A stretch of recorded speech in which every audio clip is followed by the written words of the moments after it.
বিসমিল্লাহির রহমানির রহিম। আসসালামু আলাইকুম। তো আজকে আমরা আসছি জাবালে সুর পাহাড়ের সামনে। আমরা প্রায় আজকে 2 ঘন্টা আগে ফজর নামাজ শেষ করছি কইরা আমরা মসজিদ আল হারাম থেকে একটা ট্যাক্সি নিছি। তো আমাদের এখানে আসতে লাগছে প্রায় 10 মিনিটের মতো। তো আমাদের আর কি কিছু কাজ ছিল মসজিদ আল হারামের আশেপাশে, তো আস্তে আস্তে একটু লেট হয়ে গেছে। আমাদের টার্গেট ছিল আরও 1 ঘন্টা আগে আসার। তারপরও আলহামদুলিল্লাহ এখানে পাহাড়টার সামনে একটা বোর্ড আছে, আর বোর্ডটার মধ্যে এটা লেখা আছে যে প্রিয় মুসলিম ভাইরা, নবী সাল্লাল্লাহু আলাইহি সাল্লামের পাহাড়ে ওঠা বা তাতে সালাত আদায় করা, পাহাড় স্পর্শ করা, এগুলো আর কি কোনো আদেশ করেন নাই।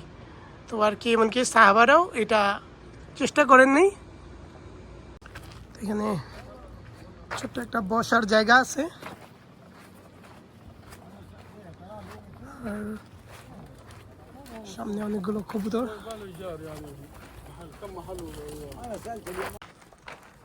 अस्सलाम वालेकुम भाईजान, कैसे हैं आप? पाकिस्तान से? माशाल्लाह। नहीं, बांग्लादेश से हूँ। अच्छा, आप हाजी नहीं है ना? हाजी हैं आप? ऐसे ही पक्का वीजा। हाँ। यहाँ पर हाँ, कितना देर लगता है ऊपर उठने में? 2 घंटा? 1.5 घंटा जानदा, 1.5 घंटा 1.5 घंटा जानते, 1.5 घंटा आंदा। 3 घंटे 3 घंटा? हाँ, चलिए, 3 घंटे पक्के। अच्छा। क्या अल्लाह हम करे। তো আমাদের টার্গেট হলো আজকে জাবালে সুর পাহাড়ের উপরে উঠবো। আমাদের আজকে আস্তে আস্তে একটু লেট হয়ে গেছে। মানে আমরা ফজরের নামাজ শেষ করছি মসজিদ আল হারামে আরও প্রায় 2 ঘন্টা আগে। তো আমাদের ইচ্ছা ছিল যে আমরা জাবালে সুরে সূর্য ওঠার আগে মানে সূর্য ওঠার যত আগে পারি আমরা উঠবো। তো আমাদের একটু লেট হয়ে গেছে। তারপরে আলহামদুলিল্লাহ ভালো যে আমরা 6:30টার মধ্যে এখানে পৌঁছাইতে পারছি। তো এই পাহাড়টা এর আগের বার আমি যখন জাবালে নূর যে পাহাড়টা আছে সেটাতে উঠছিলাম, ওইটার মতো আর কি তো ইজি মনে হইতেছে না পাহাড়টা। ওই জাবালে নূর পাহাড়টাতে এরকম সিঁড়ি সিঁড়ি বানানো ছিল, এখানে আর কি সিঁড়িগুলো অত সুন্দর না। তারপরে আলহামদুলিল্লাহ আমি আর কি আস্তে আস্তে নিচে একজনের সাথে কথা বলতেছিলাম। সে বলতেছিল যে উপরে উঠতে প্রায় 1.5 ঘন্টা লাগবে উঠতে, আর 1.5 ঘন্টা লাগবে প্রায় নামতে, তো 3 ঘন্টার মতো লাগবে। তো ইনশাআল্লাহ আমরা চেষ্টা করব যত দ্রুত উপরে ওঠা যায়, তারপরে আবার যাতে আমরা সূর্যটা মাথার উপরে ওঠার আগে আগে নিচে নামতে পারি। এখানে এ ধরনের সিঁড়ি কাটা কাটা আছে। सलाम अलैकुम। আসসালামু আলাইকুম ব্রাদার। अफगानिस्तान? अफगानिस्तान। माशाल्लाह माशाल्लाह। What's your name? आपका नाम क्या है? नजर मोहम्मद। नज़र मोहम्मद। माशाल्लाह, very good। ये सबका आपका साथी है, अच्छी बात है। मैं चलता हूँ। لا وداخل بيدوكو। और শ্বাস বের হয়ে যেতেছে মনে হইতেছে। তারপরও রেস্ট নেওয়া দরকার হলে উঠবো, যেহেতু এখনো সূর্য উঠে নাই। তো এটা একটা অ্যাডভান্টেজ, কারণ সূর্য যদি উঠে তখন এখানে টেম্পারেচার হয়ে যায় প্রায় 45 ডিগ্রি, আর ফিল লাগে প্রায় 50 ডিগ্রি। তো ওই টেম্পারেচারে উপরে হাইটা ওঠাটা অনেক কষ্টের। তো আমি চেষ্টা করবো সূর্যের পুরোপুরি ওঠার আগে যাতে উপরে উঠতে পারি।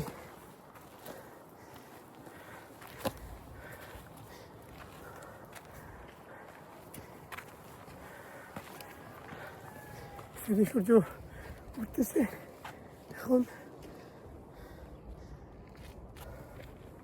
আর উপরে আরো অনেক জায়গা ওঠা বাকি আছে আমার। আর আমার পেছনে একটুখানি ক্লক টাওয়ার দেখা যেতেছে। এটুকু ওঠার পরে এই জায়গাটাতে একটু বিশ্রামের জায়গা আছে আর ছোট একটা দোকান আছে।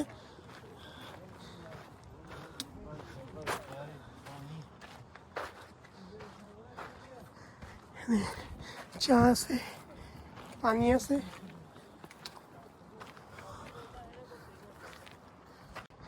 কিছু মানুষ আর কি যেখানেই যায় চেষ্টা করে নিজের নাম লেখা রেখে দিতে। এই ওটা কি খুব বাজে একটা প্র্যাকটিস, কিন্তু কি আর করার আছে। আমরা একটু আগে এই জায়গাটাতে ছিলাম, এখনো অনেক মানুষ উপরে উঠতেছে। শ্বাস আর কি অনেক দ্রুত ওঠানামা করতেছে। পাহাড়ের উপরে উঠলে পরে এটা নর্মাল। এর আগের বার যখন আমি জাবালে নূর পাহাড়ে গেছিলাম তখন আর কি ওই জায়গাটাতে রাস্তাটা অনেক সুন্দর ছিল, এই কারণে এত কষ্ট হয়নি। কিন্তু জাবালে সুর পাহাড়টা রাস্তাটা এত সহজ না। আল্লাহ মানে নবীর উপর রহমত নাজির করুক। সে আর কি হিজরতের সময় এই পাহাড়টাতেই আর কি 3 দিন আর 3 রাত্র ছিল। তো আর কি উঠতেই যান বের হয়ে যেতেছে। আল্লাহ, কত উপরে মানুষ। আসসালামু আলাইকুম। How are you, brother? What is your name? China, No, you from China? China. MashaAllah, MashaAllah. এখানে দেখেন উনি আর কি ওনার ওয়াইফ কিংবা মহিলা কয়েকজনকে নিয়ে আসছে। তো আমি অলরেডি পাহাড়ের মেবি 20-30% হয়তো হবে উঠছি। আমার যাওয়া লাগবে আরও অনেক উপরে, একেবারে ছোটো দেখা যায় যে কর্নারটা, সেই কর্নারটাতে। আমি এখন আবার রওনা দিব। এটাতে হয়তো তারা রাস্তা কিছু একটা বানাইতেছে, ইন ফিউচার এই রাস্তাটা দিয়ে উপরে যাওয়া যাবে। এই সুর পর্বতের কাহিনিটা হলো অনেকটা এরকম যে এই সুর পর্বতটা আমাদের নবী সাল্লাল্লাহু আলাইহি সাল্লামের হিজরতের সাথে আর কি রিলেটেড। তো আমাদের নবী সাল্লাল্লাহু আলাইহি সাল্লাম যখন নাকি মক্কায় ধর্ম প্রচার করা শুরু করে তখন কাফেররা তো সাহাবীদের উপর অনেক বেশি অত্যাচার শুরু করার পরে একটা পর্যায়ে আল্লাহর কাছ থেকে পারমিশন আসে। আর নবী সাল্লাল্লাহু আলাইহি ওয়াসাল্লাম তার সাথে সাহাবী আছে, তাদের সবাইকে বলে যে মক্কা থেকে মদিনায় হিজরত করার পরে সব সাহাবীরাই মোটামুটি হিজরত করে ফেলে, মানে ওমর রাদিয়াল্লাহু তাআলা আনহু পর্যন্ত হিজরত করে ফেলে। শুধু মুহাম্মদ সাল্লাল্লাহু আলাইহি ওয়াসাল্লাম, তারপরে মানে হয় আবু বকর রাদিয়াল্লাহু তাআলা আনহু আর আলী রাদিয়াল্লাহু তাআলা কয়েকজন মক্কাতে বাকি ছিল। তো ওই সময় নবী সাল্লাল্লাহু আলাইহি ওয়াসাল্লাম মক্কাতে ছিলেন আর তিনি আল্লাহর কাছ থেকে পারমিশনের জন্য অপেক্ষা করতেছিলেন। তো এমন সময় আল্লাহর কাছ থেকে মুহাম্মদ সাল্লাল্লাহু আলাইহি ওয়াসাল্লামকে বলা হয় যে মদিনাতে হিজরত করার জন্য। ঠিক এই সময় যখন কাফেররা জানতে পারে যে মানে কাফেররা বুঝতে পারে যে সব সাহাবীরা যেহেতু মক্কা থেকে মদিনায় হিজরত করে ফেলছে, তারা আর কি ধারণা করে যে কোনো সময় হয়তো মুহাম্মদ সাল্লাল্লাহু আলাইহি ওয়াসাল্লামও মদিনাতে হিজরত করতে পারে। আর তারা এই ভয় ছিল যে সে যদি হিজরত করে তাহলে হইতে পারে যে ওই এলাকার যত আশেপাশের যত ট্রাইব আছে তারা হয়তো একটা সময় মদিনায় নবী সাল্লাল্লাহু আলাইহি ওয়াসাল্লামের সাথে জয়েন করতে পারে। আর এর ফলে পরবর্তীতে মক্কার যে লোকেরা তারা একটু দুর্বল হয়ে যেতে পারে। তো ওই কারণে তারা ডিসাইড করে যে তারা আর কি ডিসাইড করে যে মুহাম্মদ সাল্লাল্লাহু আলাইহি ওয়াসাল্লামকে তারা হত্যা করবে। কিন্তু আল্লাহ জিবরাইল আলাইহিস সালামের মাধ্যমে এটা মুহাম্মদ সাল্লাল্লাহু আলাইহি ওয়াসাল্লামের অলরেডি জানায় দেয় আর বইলা দেয় যে ওই দিন রাত্রেই তারা কি করতে হবে, মক্কা থেকে মদিনায় চলে যেতে হবে। আর এই খবরটা জানার পরে মোহাম্মদ সাল্লাল্লাহু আলাইহি ওয়াসাল্লাম আবু বকর রাদিয়াল্লাহু তাআলা আনহুর বাসায় যায় আর তারে বলে যে আজকে রাত্রে আমাদেরকে হিজরত করতে হবে। তখন আবু বকর গিয়ে দেখে যে আবু বকর রাদিয়াল্লাহু তাআলা আনহু বলে যে আমি অলরেডি সে মানে সে আর কি অলরেডি 2টা উট তৈরি করে রাখছিল এই জার্নির জন্য। তখন তার আর কি ওই দিন রাত্রে মোহাম্মদ সাল্লাল্লাহু আলাইহি ওয়াসাল্লাম করে কি যে আলী রাদিয়াল্লাহু তাআলা আনহুকে তার বাসায় রাখে, তার বিছানায়। আর তার কাছে তো মানে সে ছিল একজন মানে বিশ্বস্ত লোক, এই কারণে মক্কার অনেকেই কিন্তু তার কাছে তাদের আমানত রাখছিল। তো মোহাম্মদ সাল্লাল্লাহু আলাইহি ওয়াসাল্লাম করছিল কি যে ওই আমানতগুলো ফেরত দেওয়ার জন্য আলী রাদিয়াল্লাহু তাআলা আনহুকে তার বিছানায় রেখা যায়। আর তারপরে সে আর কি সেই রাত্রে রওনা দেয় মদিনার উদ্দেশ্যে। তো ওই পথে যাওয়ার সময় নবী সাল্লাল্লাহু আলাইহি ওয়াসাল্লাম আর আবু বকর রাদিয়াল্লাহু তাআলা আনহু তারা আর কি যেহেতু কাফেররা তাদের পেছনে আসতেছিল, তো এই কারণে তারা আর কি জাবালে সুর যে পাহাড়টা বলা হয় সেই পাহাড়ে 3 রাত্র আর 3 দিন লুকায় ছিল। মানে এখানে আর কি ঘটনাটা আরও অনেক বড় আছে, আমি আস্তে আস্তে উঠতে উঠতে হয়তো আমি যতটুকু জানি আমি চেষ্টা করবো ততটুকুই আর কি বলতে। যারা আর কি এর আগে পাহাড়ে উঠছে তারা এখানে কত পানির বোতল ফালাই গেছে, এগুলো সব এমটি, খালি পানির বোতল।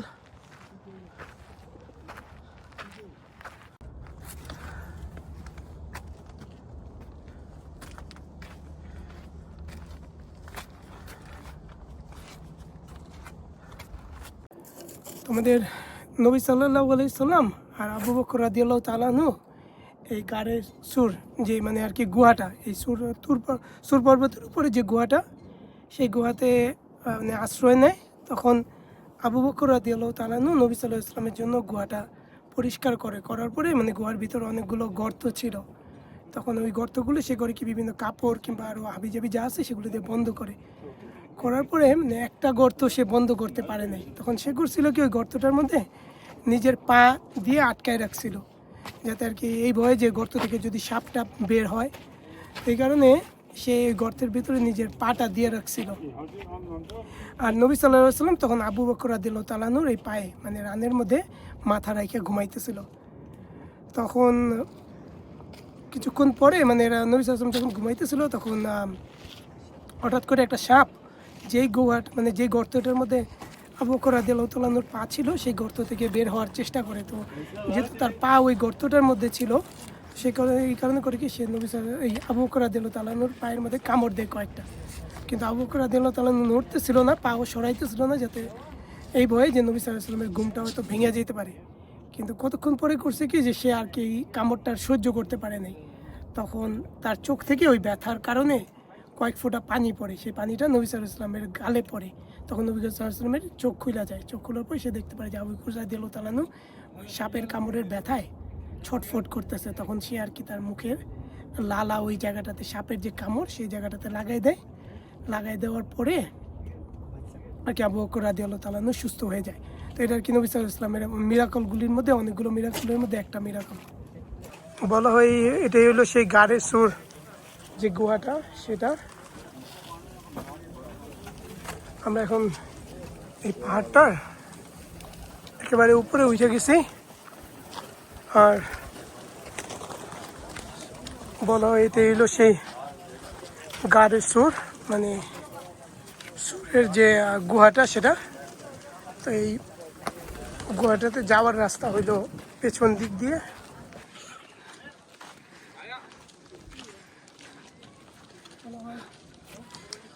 সেই গাড়ের সুর আর কি, এটা হলো সেই গর্তটা যেটা নবী সাল্লাল্লাহু আলাইহি ওয়াসাল্লাম 3 রাত্র আর 3 দিন ছিল।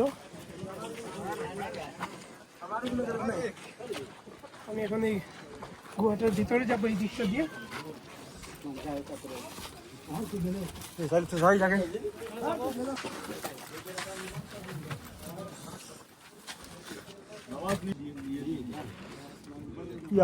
এখানে কিছু মানুষ নামাজ পড়তেছে, যদিও আর কি নামাজ পড়া যাবে না তো, বিধান নাই এখানে। এখানে তো নামাজ পড়ার ই নাই। হ্যাঁ, এখানে নামাজ পড়ার নাই। বিধান নাই। لا تصلي ها هنا ছল্লি চলবে না।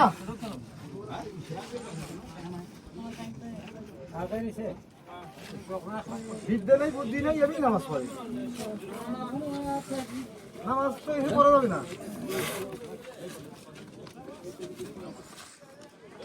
নামাজও পড়া যাবে না। এই পাহাড়ে একটা বড় সমস্যা, মানুষ আর কি এরকম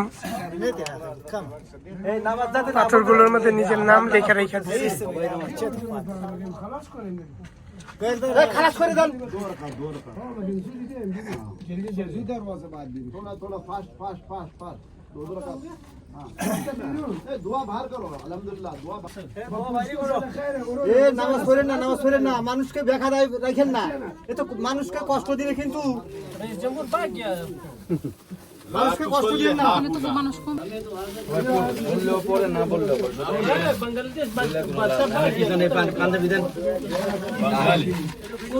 নামাজকে পড়া লাগবে, আমার দেবে দেন, আমার দেবে দেন।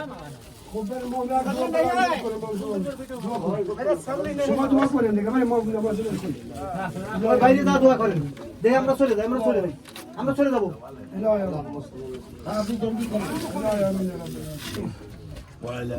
হ্যাঁ, শর্ট করেন, শর্ট করেন।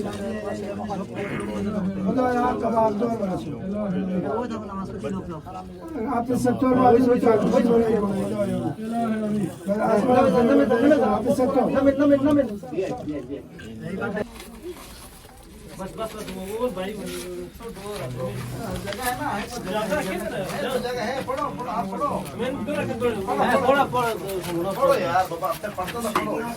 দূরত পড়েন ওটাই সব যথেষ্ট। আল্লাহুম্মা সাল্লি আলা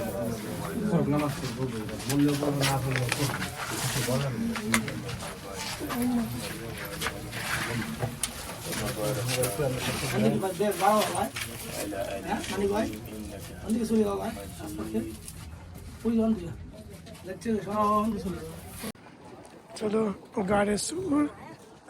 আর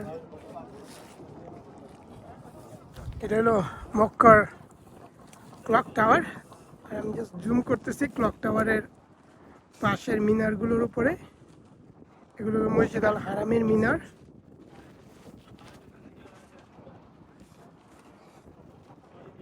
এখন বাজে সকাল 8টা।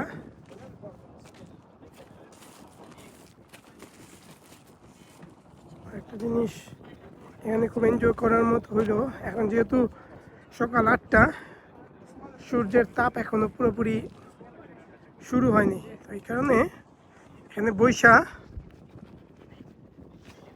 এনজয় করা যাইতেছে।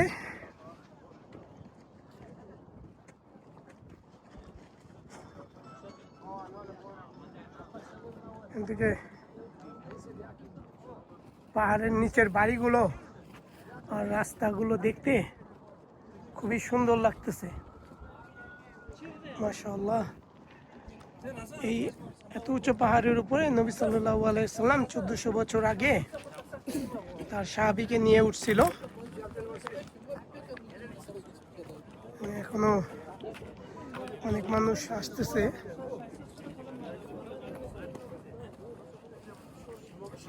তো এই পাহাড়গুলোর আর কি, সৌদি আরবের পাহাড়গুলোর একটা জিনিস আমি আর কি একটু কষ্ট পাইছি, সেটা হলো মানে আমার কাছে একটু খারাপ লাগছে, সেটা হলো এই পাহাড়গুলোর উপরে যেখানে যেখানে পাথর আছে, পাথরগুলোর উপরে না মানুষ নিজেদের নাম লেখা রেখা দেয়। এটা আর কি খুব বাজে একটা হ্যাবিট, কারণ এই নাম লেখাটা হয়তো তাদের জন্য খুব একটা বেনিফিশিয়াল কিছু বহন করে না, মানে কোনো লাভ বহন, এটার মধ্যে কোনো লাভ নাই। আমরা আজকে সকালে যখন এই পাহাড়ে ওঠা শুরু করছিলাম, তখন আমরা ছিলাম একেবারে নিচের এই জায়গাটাতে। এখানে এই যে নীল রঙের একটা ঘর দেখা যেতেছে, তো আমরা এই নিচে ছিলাম।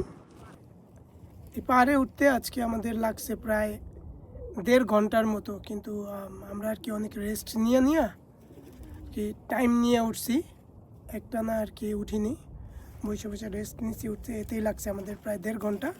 তো আমরা যদি আর কি ওই রেস্টটা কমাই দিতাম হয়তো আমাদের 1 ঘন্টার মতো লাগতো।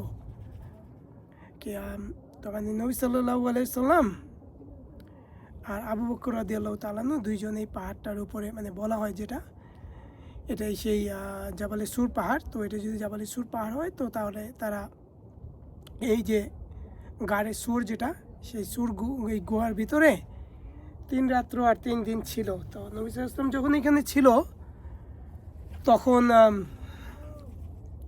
কাফেররা নবী সাল্লাল্লাহু আলাইহি ওয়াসাল্লামের উপরে প্রায় 100টা উট আর কি পুরস্কার ঘোষণা করে, মানে আর কি যে নবী সাল্লাল্লাহু আলাইহি ওয়াসাল্লামকে ধরাই দিতে পারবে তার জন্য তারা 100টা উট পুরস্কার ঘোষণা করে। আর এই জন্য মানে অনেক কাফেররা নবীর পেছনে আসতে থাকে। তো নবীর মানে আর কি তারা যেই রাস্তা দিয়ে যায় ওইটা আর কি ট্রাক করে আসে।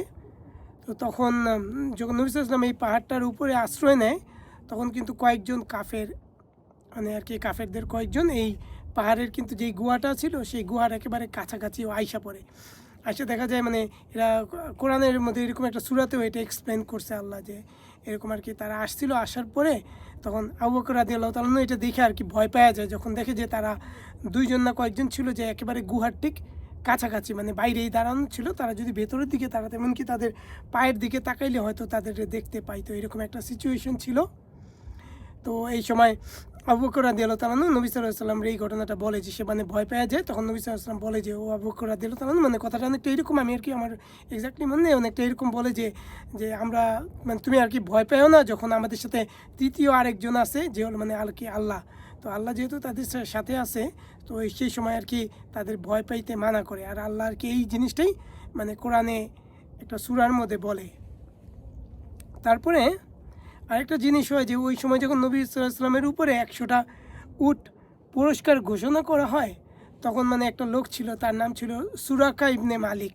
মানে এই গল্পটা আমার আর কি ভাষা মনে আছে। সুরাকা ইবনে মালিক ছিল এমন একটা লোক, সে মানে এই পুরস্কারের কথা শুই না, মানে সে ছিল এমনি খুব স্মার্ট আরবদের মধ্যে। সে করছে কি মানে ঠিকই বেদুইন ছিল, আর মনে হয় মোস্ট প্রবলি বেদুইন ছিল। সে নবী সাল্লাল্লাহু আলাইহি ওয়াসাল্লামের পিছে আস্তে একেবারে ঠিক নবী সাল্লাল্লাহু আলাইহি ওয়াসাল্লাম যে রাস্তা দিয়ে যেছিল সেই রাস্তা দিয়ে সে আইসা পড়ছে তার পিছে। তো আসার পরে দেখা গেছে যখন নবী সাল্লাল্লাহু আলাইহি ওয়াসাল্লামের খুব কাছাকাছি আইসা পড়ছে তখন তার ঘোড়া করছে কি এরকম মানে উল্টায় পড়ে গেছে। তো সে আবার ঘোড়াটা যখন ঠিক হয়েছে আবার সে উঠা রওনা দিছে। এমন করতে 3বার এইরকম হয়েছে, মানে যতবারই সে কাছাকাছি আসে তখনই আর কি মোস্টলি আবু বকর রাদিয়াল্লাহু তাআলা ছিল, সে আর কি আল্লাহর কাছে দোয়া করতো আর এতে করতো কি তার ঘোড়াটা উল্টায় যেত। তো এরকম একটা সময় হয়েছে 2-3বার উল্টানোর পরে একবার মানে ঘোড়াটা প্রায় একেবারে গলা পর্যন্ত মাটির নিচে দেবা যায়। তখন আর কি সে বলে যে আমারে মাফ করে দাও, আমি আর তোমরা যদি আমার এখান থেকে মানে উঠায় মানে রক্ষা করো তাহলে আমি আর তোমাদের পিছু করুম না, আর আমি অন্য কাউরেও তোমাদের পিছনে আসতে দিব না, মানে আমি আর কি তাদের সরাই দিব। তখন তখন সে আর কি তারা উঠায় দেওয়ার পরে সে চলে যেতেছিল। তখন নবী সাল্লাল্লাহু আলাইহি ওয়াসাল্লাম বলে তারে আর কি যে ও সুরাকা মানে তখন তুমি কি করবা যখন নাকি তুমি আর কি তোমার পারস্যের মানে কিসরা মানে আর কি যে পারস্যের মানে যে রাজারা ছিল ওই সময় আর কি পারস্যের যে কিংডমটা ছিল প্রায় 350 বছরের একটা রাজত্ব ছিল, তার আর কি খুবই পাওয়ারফুল একটা রাজত্ব ছিল। ওই সময় ওই পারস্যের যে রাজা ছিল, রাজার যে কিসরা মানে তার যে ব্রেসলেট ছিল, তো নবী করিম সাল্লাল্লাহু আলাইহি ওয়াসাল্লাম তারে বলছিল যে তোমারে এই ব্রেসলেটটা পরানো হবে। তো আর কি তখন ওই সময় আর কি সুরাকা যে ছিল সে আর কি খুব অবাক হয়ে যায় যে মানে যে নবী করিম সাল্লাল্লাহু আলাইহি ওয়াসাল্লাম সে কাফেরদের ভয়ে মক্কা থেকে পালাইতেছে, আর সেই লোকটা তার সুরাকারে বলতেছে যে তোমাকে মানে একটা সময় তো পারস্যের যে রাজা মানে ওই সময় সবচাইতে মোস্ট পাওয়ারফুল পারসন মানে পারস্যের রাজা, তার ব্রেসলেট তোমারে পরানো হবে। কিন্তু সত্যিকারই কথা বলতে গেলে পরবর্তীতে কিন্তু এটা সত্যি হয়, যখন ওমর রাদিয়াল্লাহু তাআলা আনহু যখন নাকি আর কি ইসলামের আমিরুল মুমিনিন ছিল, যখন আর কি সে মুসলমানদের খলিফা ছিল, তো সেই সময় মুসলমানরা পারস্যটা আর কি মুসলমানদের জন্য ওপেন করে। তো সেই সময় পারস্য থেকে মানে পারস্য বিজয়ের পরে পারস্যের যত স্বর্ণ ছিল সেগুলো নিয়ে আসা হয়, আসানোর পরে তারপর ওমর রাদিয়াল্লাহু আনহু সেখানে সুরাকারে ডাইকা নিয়ে আসে। সুরাকা ছিল অনেক বৃদ্ধ একটা লোক, তখন নিয়ে আসার পরে নবী সাল্লাল্লাহু আলাইহি ওয়াসাল্লামের এই কথাটা আর কি পুরো করার জন্য ওমর রাদিয়াল্লাহু তাআলা আনহু তার হাতে ওই পারস্যের যে রাজা ছিল রাজার যে ব্রেসলেট মানে কিসরা, সেই কিসরাটা আর কি পরায় দেয়। পরে আর কি নবী সাল্লাল্লাহু আলাইহি ওয়াসাল্লামের যে ভবিষ্যৎবাণী নবী সাল্লাল্লাহু আলাইহি ওয়াসাল্লাম বলছিল সুরাকারে যে আমি দেখতে পাইতেছি যে তুমি এক সময় কি পারস্যের রাজার যে কিসরা সেটা তুমি এক সময় পড়বা। তো ওমর রাদিয়াল্লাহু তাআলা আনহুর সময় এই ঘটনাটা আর কি সত্য হয়। তো এইটাই আর কি তারপরে মানে আর কি নবী সাল্লাল্লাহু আলাইহি ওয়াসাল্লাম এখানে 3 রাত্র থাকার পরে এখান থেকে তারা আর কি মদিনায় চলে যায়। তারপর তো আর কি নবী সাল্লাল্লাহু আলাইহি ওয়াসাল্লাম মদিনাতে হিজরত করে তারপর তার বাকি জীবন সে আর কি মদিনাতেই কাটায়, তারপর সেখান থেকে তারা মক্কাটা বিজয় করে। তো কাহিনী আর কি আরও অনেক লম্বা কাহিনী আছে। তো এটাই হলো আর কি মানে গাড়ে সুরা, মানে সুর যে পর্বত, মানে তার রিলেটেড আর কি কিছু কাহিনী আমার যতটুকু মনে আসছিল আমি আর কি বললাম। তো এখানে আর কি আমার খুব ভালো লাগতেছে, কারণ চারপাশে আর কি অনেক পাহাড়। আর এখন বাজে মাত্র সকাল 8:30। তো আমরা হয়তো আরও কিছুক্ষণ এখানে বসে থাকবো, তারপর আমরা নিচের দিকে রওনা দিব। এখন বাজে সকাল প্রায় 9টা। তো যেহেতু সূর্য একটু উপরে উঠছে, বেশিরভাগ মানুষই আর কি পাহাড়ের উপর থেকে নিচে নেমে চলে গেছে। তো আমরাও এখন ইনশাল্লাহ নিচের দিকে রওনা দিব। এটা যদি এই যে সুর যে গুহা, সেই গুহাটা হয় তাহলে হচ্ছে কি, যখন নাকি আবু বকর সিদ্দিক রাদিয়াল্লাহু তাআলা আনহু আর নবী সাল্লাল্লাহু আলাইহি ওয়াসাল্লাম যখন নাকি এই গুহাটার ভিতরে ছিল, তখন আর কি কাফেররা আইসা এই গুহাটার আশেপাশে দাঁড়ায়, তারা আর কি এই গুহাটার ভিতরে চেক করতে নিয়েছিল। তখন আল্লাহর হুকুমে 2টা কবুতর করে কি এই গুহাটার মুখে ডিম পারে, তারপর আর কি কবুতর 2টা এই গুহার মুখে বাসা বানায়। তো যখন কাফেরদের একজন লোক এই গুহাটার ঠিক কাছাকাছি আসে, আসার পরে যখন দেখে যে এটার মুখে কবুতরের ডিম, কবুতরের বাসা, তখন তারা আর কি মনে করে যে এটার ভিতরে তো মানুষ ঢুকার কোনো মানে ওয়ে নাই কিংবা অপশন নাই, মানুষ ঢুকে নেই। তো এটা মনে করে তারা করে কি এখান থেকে চলে যায়। তো এটা আর কি মানে এইভাবে আল্লাহ নবী সাল্লাল্লাহু আলাইহি সাল্লামকে এই গুহার ভিতরে 3 দিন আর 3 রাত্র রক্ষা করে।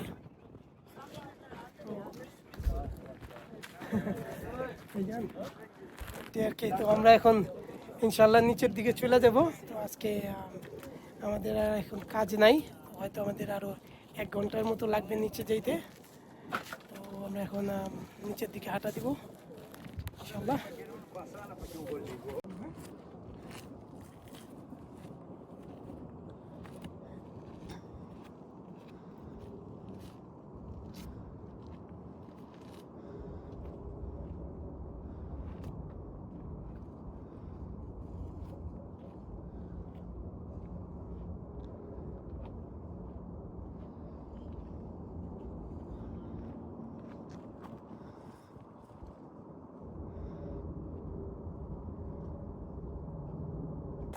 এই জায়গার পাহাড়ের এই সাইডটা নামার সময় অনেক খাড়া, তো এই কারণে অনেক রিস্কি। একটু স্লিপ করলে পরেই একেবারে নিচে পড়া ছাড়া আর কোনো গতি নাই।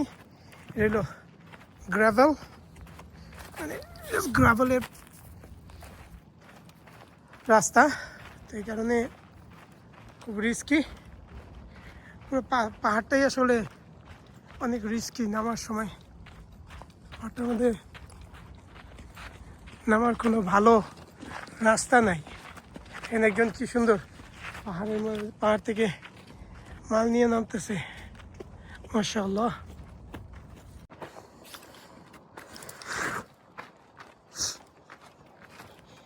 এখানে রাস্তাতে এরা আর কি সিঁড়ি দিছে, তো এই রাস্তাটা একটুখানি আসান উপরের রাস্তাগুলো চাইতে, কারণ এখানে তাও একটা সিঁড়িগুলোর মধ্যে কিছু খাজ আছে, যার কারণে ইজিলি নামা যায়।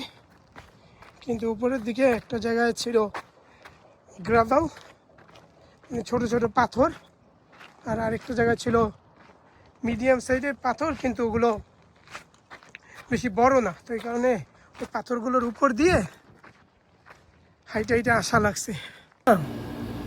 জাবালে সুর যে পাহাড়টা আছে, পাহাড়টা থেকে নামছি যখন, মানে আর কি যেখান দিয়ে উঠছি ঠিক সেই জায়গাটা দিয়ে নামছি। নামার পরে 1 মিনিট পরে হাতের বাম দিকে মানে আর কি অনেক পানি পিপাসা পাইছিল। তো আমরা ভাবছিলাম এখানে পানি কিনে খাবো, কিন্তু দেখা গেছে হাঁটার পরে নামার পরে 1 মিনিট দূরেই এরকম একটা পানির মানে ওয়াটার স্টেশন আছে, পানির কল আছে। তো আর কি খাওয়ার পানি, তো আমরা এখান থেকে 1 বোতল পানি নিলাম, খাইলাম। আর এখন এখানে একটু রেস্ট করতেছি, তারপর আমরা এখন একটু পরে বাসায় চলে যাব। তো যে জিনিসটা হয়েছে যে আমরা পাহাড়ের উপর থেকে যখন নামতেছিলাম, উঠতে কিন্তু আমাদের মানে একটু কষ্ট হয়েছে, জাস্ট শ্বাস নিতে কষ্ট হয়েছে, এইটাই ছিল কষ্টটা। কিন্তু নামার সময় আসলে মেন কষ্টটা হয়েছে, উঠতে আমাদের লাগছে প্রায় 1.5 ঘন্টা, হয়তো লাগতো 1 ঘন্টা, আমরা ইচ্ছা মতো যদি আগে রেস্ট নিয়ে উঠতাম। কিন্তু নামার সময় আমাদের আর কি 1.5 ঘন্টার উপরে লাগছে, কারণ নামার সময় রাস্তাটা ছিল মানে অনেকটা ভিডিও গেমসের মতো, মানে আর কি অনেকগুলো ভিন্ন ভিন্ন ধরনের স্টেপ ছিল, মানে কতগুলো স্টেপ ছিল অনেক লম্বা, আবার কতগুলো স্টেপ ছিল ছোট ছোট পাহাড়, মানে একটু দূর দূর দিয়ে যে পাহাড় আছে ওই পাহাড়ে। এখন আবার কিছু রাস্তা ছিল গ্রেভেলের, মানে আর কি যে গুড়া পাহাড়, মানে গুড়া পাথর। তো এইভাবে করে করে অনেক কষ্ট করে নামা লাগছে, মানে আর কি রাস্তাটা অনেক রিস্কি ছিল। অনেকে আমি কয়েকজনকে দেখছি যারা ওইখানে পড়ে গেছে পাহাড়ের মতো, ওই পাহাড়টা কিন্তু অনেক রিস্কি, মানে নামার সময় যে রাস্তাটা সেটা অনেক রিস্কি। তো আলহামদুলিল্লাহ আমরা আর কি কোনো ইনজুরি ছাড়াই নামছি। নামার পরে একটু পানি খাইছি, এখন আমরা রেস্ট করতেছি আর এখন চলে যাবো। আর আরেকটা জিনিস, ওই জাবালে সুর যে পাহাড়টা, এটা কিন্তু মানে ওইখানে একটা সাইন ছিল, আমরা যখন উঠতেছিলাম দেখাইছিল যে এটা আর কি নবী সাল্লাল্লাহু আলাইহি ওয়াসাল্লাম কখনো কাউকে বইলা যায় নাই যে তোমরা জাবালে সুর পাহাড়ের উপরে উঠো, কিংবা এটা নবীর সুন্নত না, নবীর কোনো সাহাবীরাও এই কাজগুলো করে নাই। তো আমরা আর কি এমনিই করছি, কিন্তু উপরে যাওয়ার পরে দেখা গেছে কি কিছু মানুষ ওই গুহার ভিতরে বৈশা বৈশা নামাজ পড়তেছে। এরকমই মানুষ ছিল যারা আর কি যাদের অজু ছিল না, বলতেছে যে আমরা তায়াম্মুম করছি, তায়াম্মুম করে তারপর বলছি যে নামাজ পড়তেছি। তো আর কি এটা একটু আমার কাছে মনে হয়েছে ফানি, কারণ ওইখানে এমনি নামাজ পড়ার কোনো ইনস্ট্রাকশন নাই, তারা পড়ছে, তারা বলছে যে কোনো জায়গায় তো নামাজ পড়া যায়। তো এই কারণে তাদের কারোর সাথে আমরা আর্গুমেন্ট করি নাই। তো আমার মনে হয়েছে ওই জায়গাটা হয়তো নামাজের জায়গা না, মানে এমনি আর কি আমরা ঘুরতে আসছি, এটা এতটুকুই, ওইটা কোনো স্পেশাল ইবাদতের জায়গা না। তো এটাই তো, আজকে আমি আমার ভিডিওটা এইখানেই শেষ করতেছি, কারণ আমরা এখন আমাদের বাসায় চলে যাব। আসসালামু আলাইকুম।